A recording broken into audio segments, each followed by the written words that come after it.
Ladies and gentlemen, friends and seekers of truth, today I invite you to pause and reflect on one powerful truth. Life is a flux.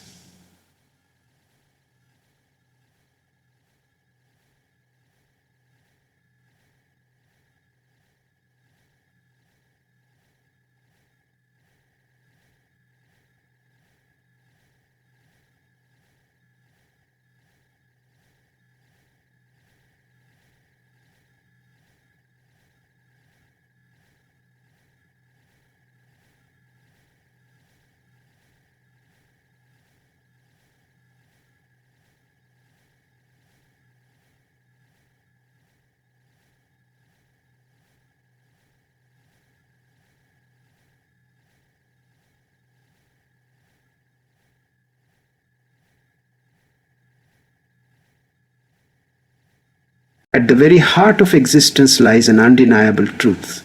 Life is always in motion. From the moment we are born, we are thrust into a world that never stands still. Our bodies evolve, our relationships shift, our thoughts change, and the world around us continues to move forward with or without our consent. Time flows like a river, carrying with it the fragments of each passing moment. Nothing remains exactly as it was. And this constant movement is the essence of life itself. The seasons cycle through warmth and cold, the sun rises and sets, and even the cells in our body regenerate with time. Change is not just a part of life, it is life. Many people resist this truth because change often brings discomfort. We crave security, predictability, and routine, mistaking stability for safety. But stability in its absolute form is an illusion. Even the most solid-looking structures erode with time. Even the most reliable plans can be undone in a single unexpected moment. Recognizing that change is constant helps us loosen our grip on rigid expectation. It teaches us that uncertainty is not an error in the system, it is the system. When we start to view change not as a threat, but as the nature of reality, we stop expecting life to remain fixed and start preparing ourselves. What's truly fascinating is that this constant flux is not only external, it's deeply internal as well. The thoughts you had last year, the emotions you felt yesterday, and even the identity you hold today are all subject to transformation. Human beings are not static beings. We are stories unfolding, identities reshaping, and consciousness evolving. Who we are today is not who we were 10 years ago. And that's not a flaw. That's a profound testament to the beauty of growth. Accepting the truth of our own internal change can be liberating. It removes the pressure to figure everything out and allows us to live as works in progress, always learning, always evolving. This awareness of life's inherent change can become a powerful lens through which we interpret both joy and suffering.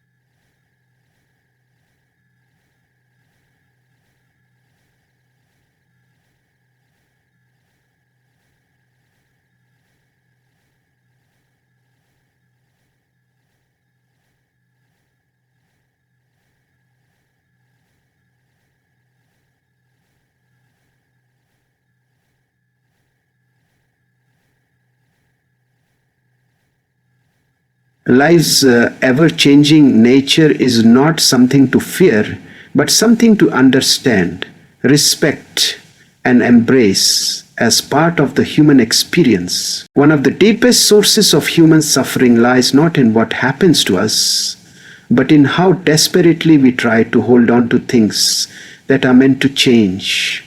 We cling to people, moments, feelings, identities, hoping that through this attachment we can keep pain at bay. But ironically, the more tightly we grip something, the more pain we feel when it inevitably slips through our fingers. This clinging is a form of resistance, a refusal to accept that change is part of life's very design. Whether it's the end of a relationship, a job loss, or even the aging of our bodies, the pain we feel is often magnified by the belief that things should have stayed the same. Attachment is natural, but unchecked attachment can quickly become toxic. When we convince ourselves that our happiness depends on certain people always being in our lives or on our circumstances remaining favorable, we become vulnerable to the inevitable tides of change. The truth is, people leave, things break, emotions fluctuate, and nothing external is guaranteed to stay.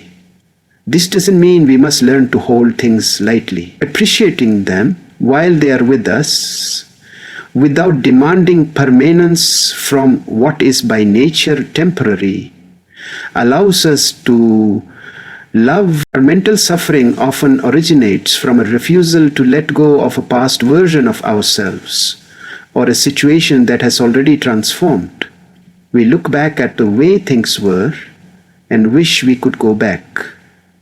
This backward gaze creates a tension between reality and memory, pulling us away from the present and into a state of longing. The more we idealize the past or try to freeze time, the more discontent we feel with the present moment.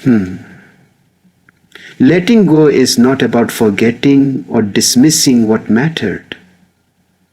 It's about recognizing that holding on too tightly anchors us in illusion, not truth. Ultimately, clinging is an attempt to control what is uncontrollable.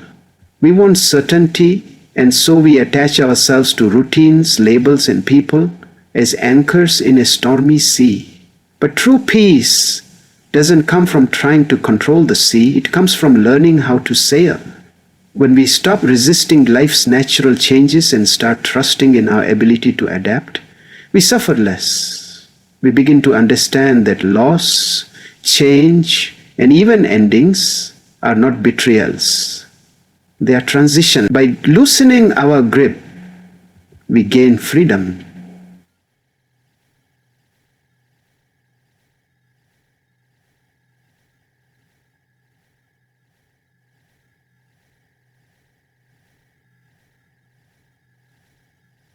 Gain freedom.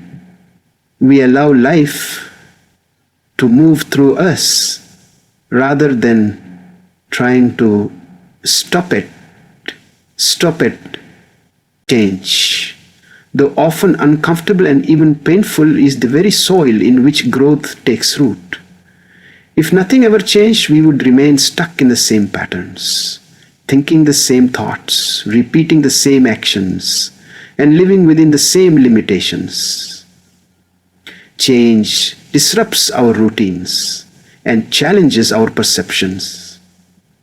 It forces us to confront what we've outgrown, to let go of what no longer serves us, and to step into new, unfamiliar territory. This disruption may initially feel like loss or chaos, but it is often the first step toward transformation.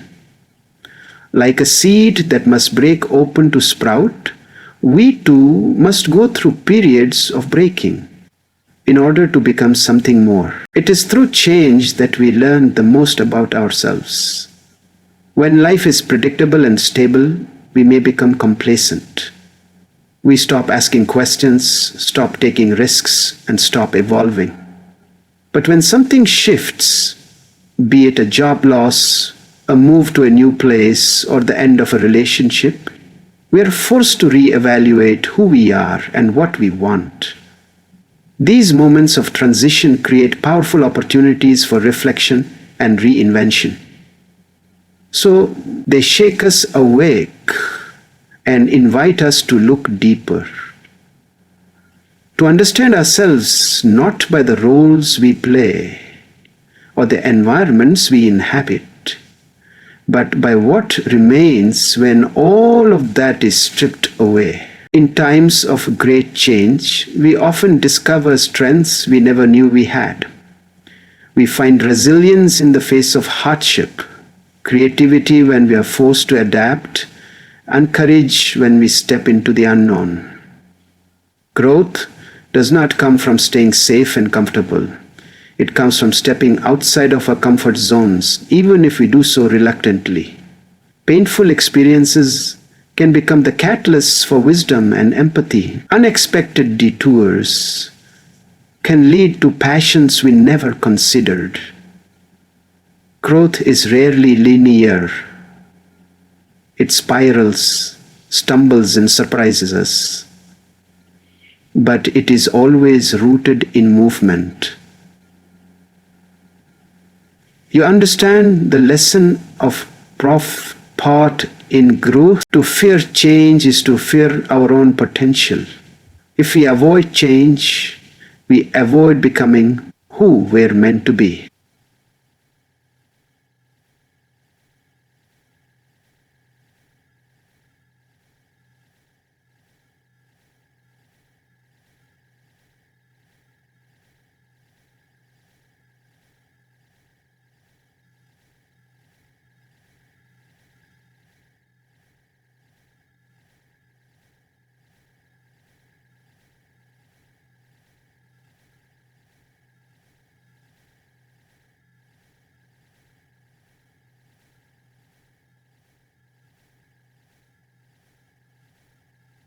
He skips at Lumpumenti in order to hire. Life is not meant to be just belejich in a world where everything is shifting. Growth is not just possible, it is inevitable if we are willing to open ourselves to it.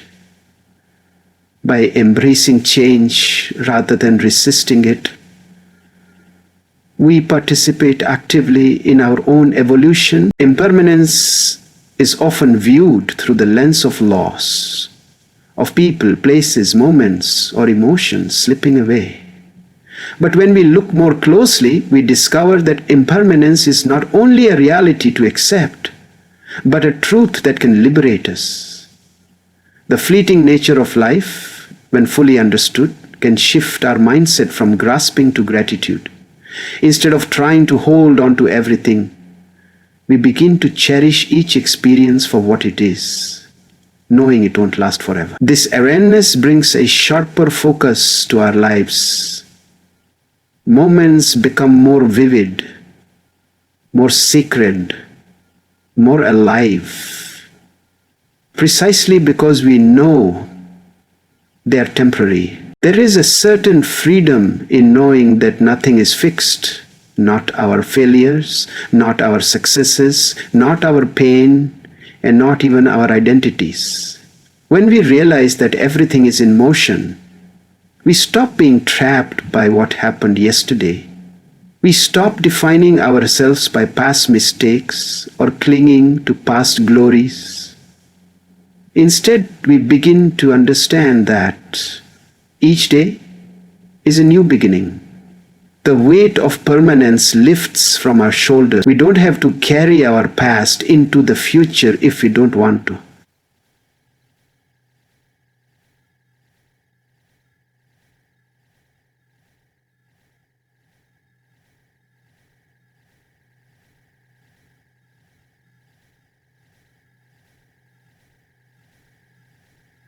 Relatory change to impermanence creates space for reinvention.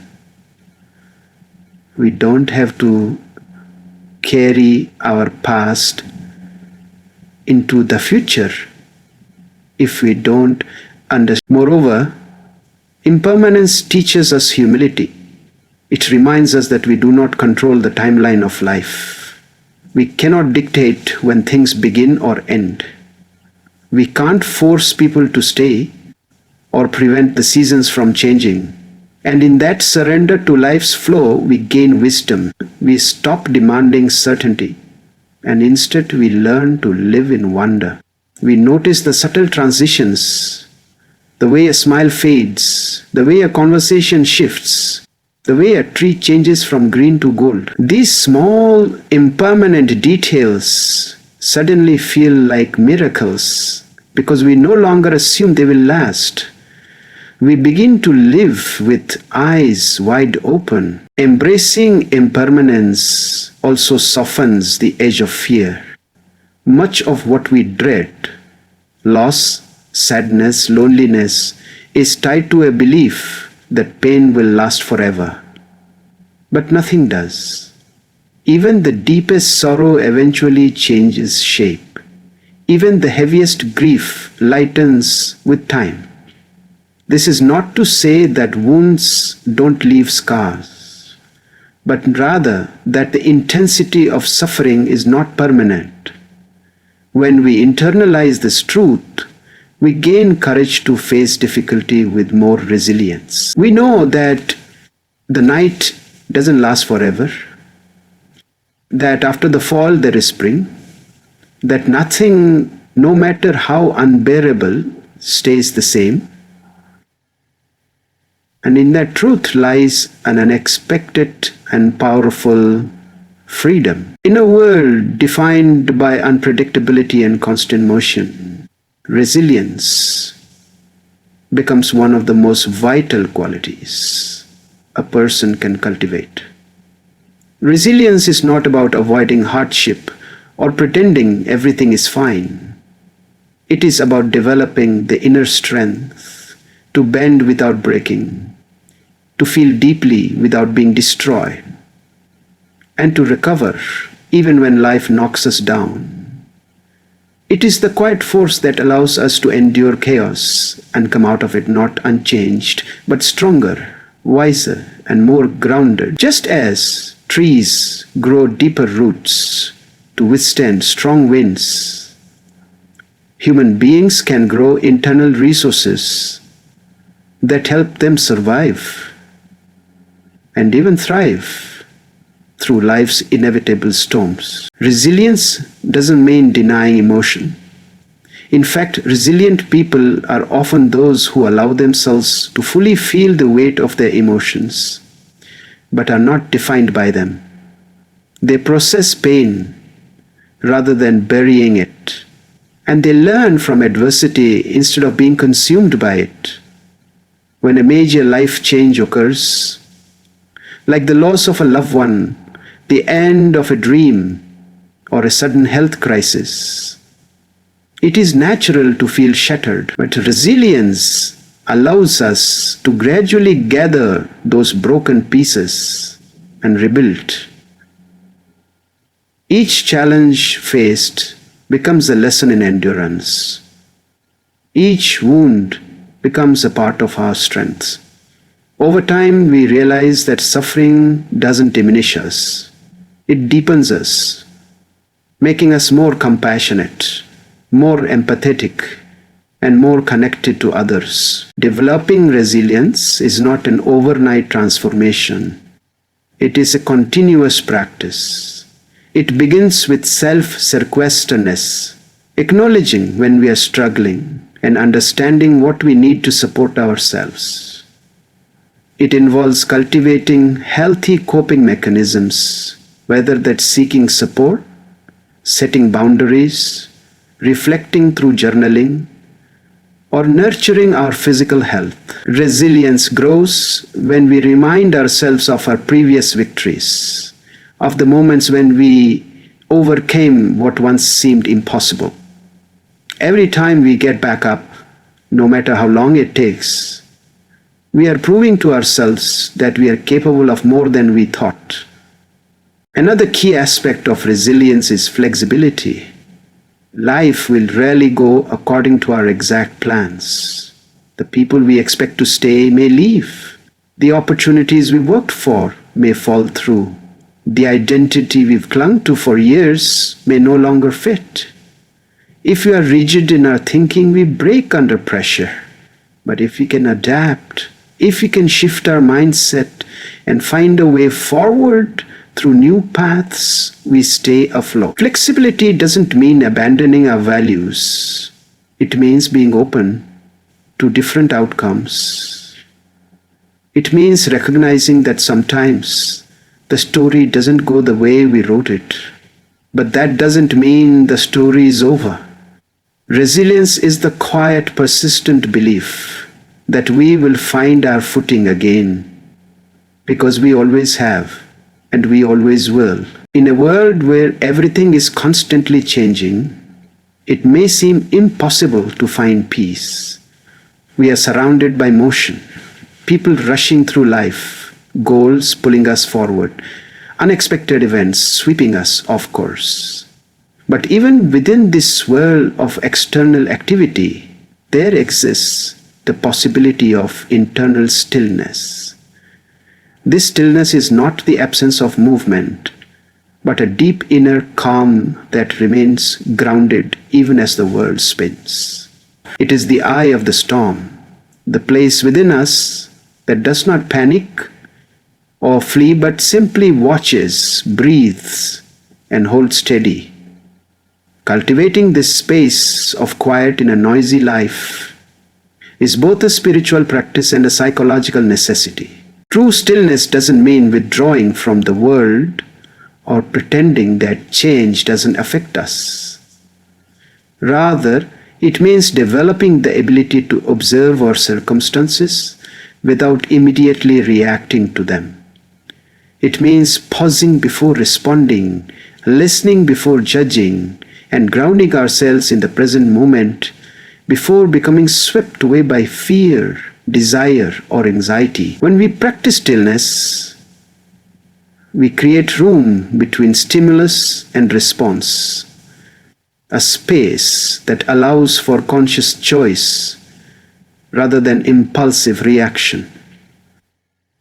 This space is where clarity lives. It's where wisdom can emerge, unclouded by the noise of panic or attachment. Stillness within moment is often accessed through intentional practices such as meditation, mindfulness, deep breathing, or solitude. These are not escapes from reality, but tools for anchoring ourselves in it.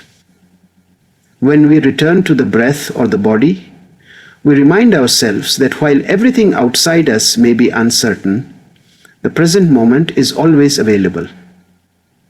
In learning to stay with this moment exactly as it is, we build the inner stability that can carry us through instability. We start to recognize that external chaos doesn't have to dictate internal chaos. Even in the busiest days or most challenging experiences, we can return to ourselves, find center, and hold that space like a quiet ember in the heart. This kind of stillness allows us to engage with life more fully, not less. It enables us to respond to change with awareness rather than fear, to process our emotions without being overwhelmed, and to make decisions rooted in purpose rather than panic. Stillness becomes the foundation from which resilience grows, compassion flows. It prepares us for it. To embrace the thrust, it prepares us for it. We become like a tree whose leaves may sway violently in the wind, but whose roots hold firm beneath the soil.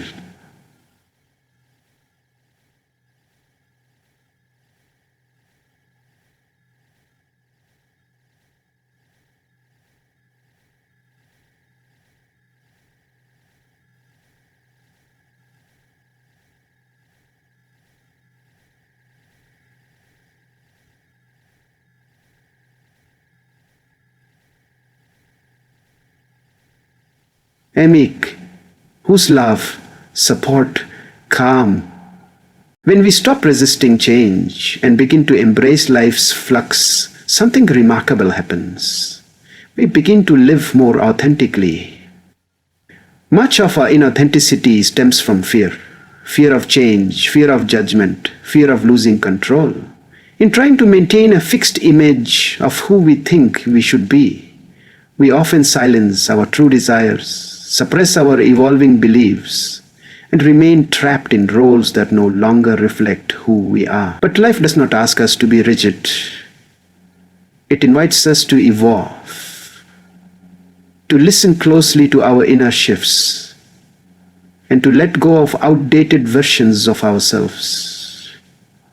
Embracing flux means giving ourselves permission to change, and that is where authenticity begins. Authentic living requires the courage to show up as we are, not as who we were yesterday or who others expect us to be. When we welcome change rather than fear it, we become more attuned to our real needs and values. We start making choices not out of obligation or habit, but from a place of truth. This might mean changing careers, ending relationships, revisiting old dreams, or adopting new beliefs. These decisions can be difficult, especially when they challenge societal norms or the expectations of those around us. But when we live in alignment with our constantly evolving inner selves, we create a life that feels real, not rehearsed. By embracing flux, we also become more compassionate, not only toward ourselves, but toward others. We realize that just as we are always changing, so is everyone else. The person who hurt us may not be the same person today. The friend who outgrew us isn't betraying us. They're simply following their own current. This understanding softens our judgments and helps us navigate relationships with greater empathy and acceptance. We stop demanding permanence in others and instead honor the natural evolution that all beings undergo. In doing so, we build relationships grounded in respect, openness, and genuine connection. Ultimately, living authentically in a world of change means embracing uncertainty as a path, not a problem. It means trusting ourselves to adjust, adapt, and evolve with life's rhythms. It means releasing the illusion of control and stepping into the freedom of becoming who we are, moment by moment, choice by choice. The more we accept the truth that life is a flux, the more fully we inhabit our life. We stop pretending, performing, and perfecting. We start being. And in that raw, honest being, we discover not only peace, but a deeper sense of purpose and wholeness. So, as we walk through the ever-changing currents of life, let us remember